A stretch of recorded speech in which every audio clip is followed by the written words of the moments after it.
Good morning, this is Ambrose from Witham URC. This is our midweek catch-up video, and it's lovely to be able to speak to you again, back now refreshed and ready to face the future. And we're thinking about the future. As elders, we met the other day and thinking about the way ahead.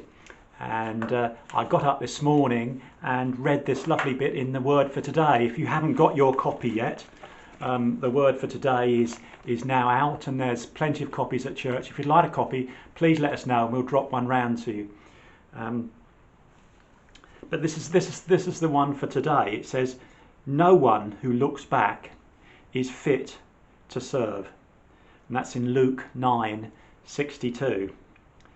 And it says, "If you're wise, you'll do four things. The first thing is focus on the road ahead. Don't spend too long looking in the mirrors behind you. Concentrate on the road ahead. Then you won't crash quite so quickly." The second thing is stop looking for easy answers. I think we all do that at times. We just want something to sort everything out and just be quick. And as you kind of grow older, you kind of realise that there are so few easy answers. Most answers seem to be a whole load of thought and prayer and work. Get our sleeves rolled up and get stuck in to get the answers. The third thing is to stay on the path. Don't deviate one way or the other. Try to carry on the path that you're going to. You know where you're going, keep going.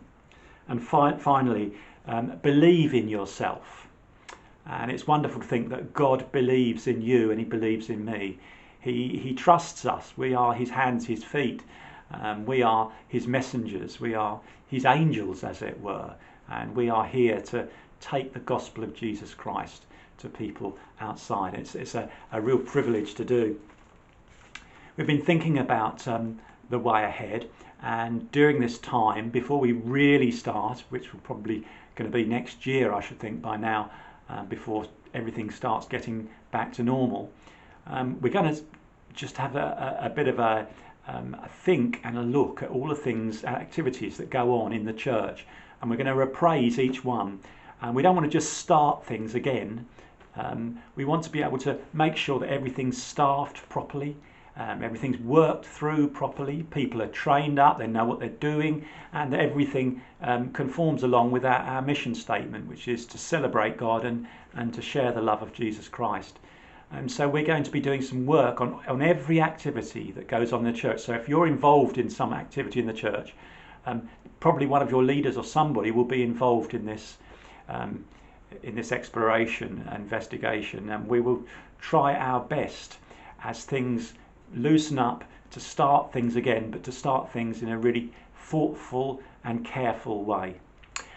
You've probably heard by now that we had our first church service on Sunday morning, and for those people that went, they were really blessed by having it.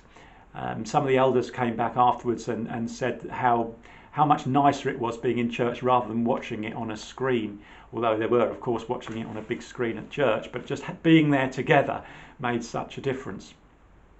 We're hoping to gradually free the church up, and in this regard we've just bought one of these things called a fogger, and it's like a little gun thing, and you go around and spray sort of disinfectant over over the whole room, and it kills all the bugs and kills the virus. So after every time someone's been in the church, someone will fog the church or the back halls or wherever it is, and within an hour everything is dead. So that's really helpful. So that's going to be help us to perhaps start opening the church and the back halls up in a period of time. We're not doing anything rushed. We must be careful all the time. We don't want anybody to suffer and struggle through having this virus or actually just spreading it. That's the last thing we want to do. So things are on the move. We are working things through. Give us time. It takes a long time. We've got to get this fogging machine. We've got to train up people in how to use it. We've got to think about all these activities that we're doing, do a bit of work on them, try and make sure that all of them are going to start in a really planned and thoughtful way. And once that's done, hopefully we will be able to start gradually opening up and doing things again in the church and in the back halls. So I hope that gives you some idea about what's going on at the moment. We're not sitting on our hands. We are trying to get things going, but equally, on your behalf, we're being very, very careful. And of course, those people who are shielding, those who are very vulnerable, we really don't expect you to come back to church until the vaccine is found. Hopefully by the end of the year, we hope.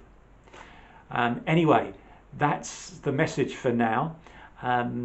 Let's keep looking forward. Let's realise that God isn't finished with us yet. There's things for us to do. He's pulling us together. He's getting us to think about things. He's getting us ready for whatever He's got in store for us in the coming months and years. So let's worship Him, let's praise Him.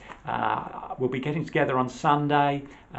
Everything will be online as usual. There will be a church service for those that have been invited on a Sunday morning. That will be in the back halls actually, because we have a wedding in the sanctuary on Saturday. So that means we can't use it at the moment because we haven't got the fogging machine, and there would still be the possibility of having a virus in there. So we can only use the back hall on Sunday, and we'll use that. And then once you leave a room for 3 days, then any virus that's in there is automatically dead. So that's what we'll be doing. So stay safe. May God bless you. If there's anything we can do to help you, if there's anything you need, if you know of people that need help, then please do ring in, just contact one of us. Otherwise, please keep checking up on each other. Please ring your friends, ring anybody in the church directory and just find out how they are and just bless them. I think that's all I really need to say now. I'll speak to you again on Sunday, but until then, every blessing. Bye-bye.